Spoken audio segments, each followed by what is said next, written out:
Hello all. In my previous class, I have discussed about the string methods, expands with method. And next here in this class, I discussed a few methods. I am going to discuss. First one is the expand tab method. What is it meant by this method? Returns a copy of the string in which the tab characters, that is slash t, that means tab characters are expanded using spaces, optional using the given tab size, that is default 8. And syntax of this tab, you can clearly observe syntax string dot expand tabs of tab size is equal to 18.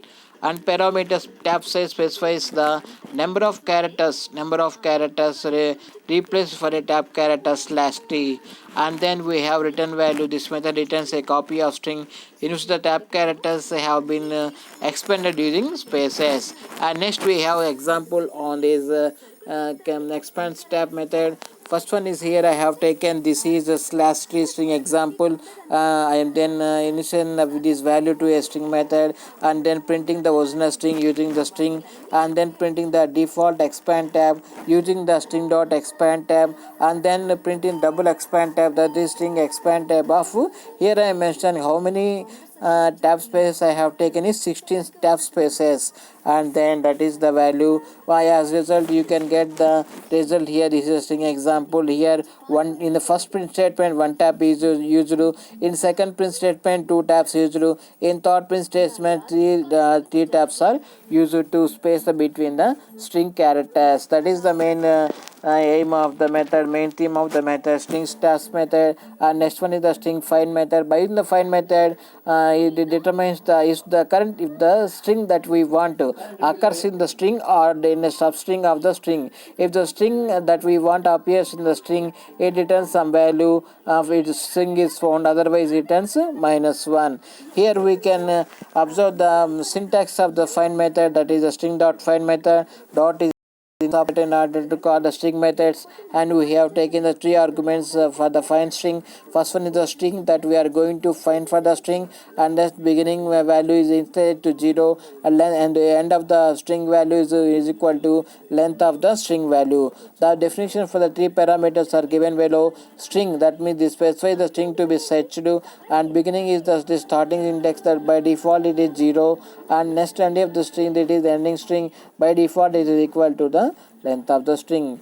And it returns the true if the index value is true. If the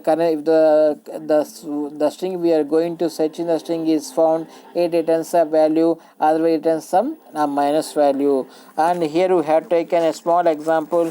First of all, I have taken, this is a string example, this is the collection of characters, and this is a string, and then I am initializing the string value to a string 1, and then I have taken another string that is called exam, and then printing the first one using the string 1 dot find, that is dot is an instant operator. I called a method called find and pass the string 2 as an argument. Then I can find another print statement is string 1 dot find of string 2 comma 10, that means up to 10 characters I have to find the string in the string 2. And next print statement is string 1 dot find of string 2 comma 40, up to 40 characters I have to find the string 2 value in the string 1. So as soon as I execute above three statements, I have got this result 15 -1.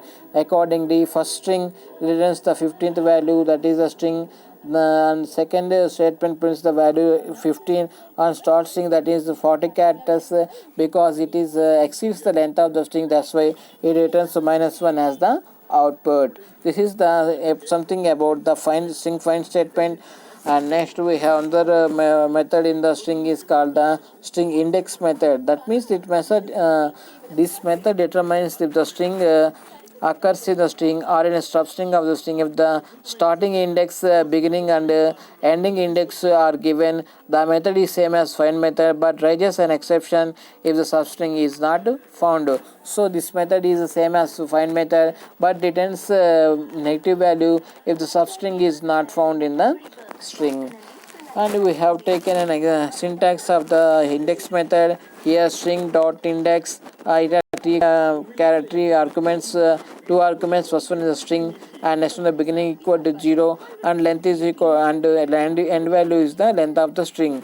And next we have the definitions as we have seen in the previous method, and it returns some found if the index value if found something, otherwise it returns minus value. Suppose we have taken another example. So this is a small example index, this is string example, this is the one string and the value changes to string 1, and next string is the exam and the print statement. So that we string 1 dot index of string 2, that means I am printing the index of the string 2 from in the string 1. And then second print statement is the string 1 dot index of string 2 comma 10, that means up to 10 characters I have to find in the string 2 based on the string 1. And next one is the string 1 dot index of string 2 comma 40, that means I have to find the 40 characters in the string 2 based on the string 1. So as soon as I execute a statement, first two statements are printed successfully because the substring is found in the main string, and the third statement is not printed because it returns some error, that the substring is not found, that's why it returns the value 1. And next in the next classes I are going to discuss the remaining methods in the string. So please try to like my videos and go through them. If you have any doubts, so comment below. I shall definitely answer your questions or doubts, clarify your doubts. Thank you and all. Have a nice day.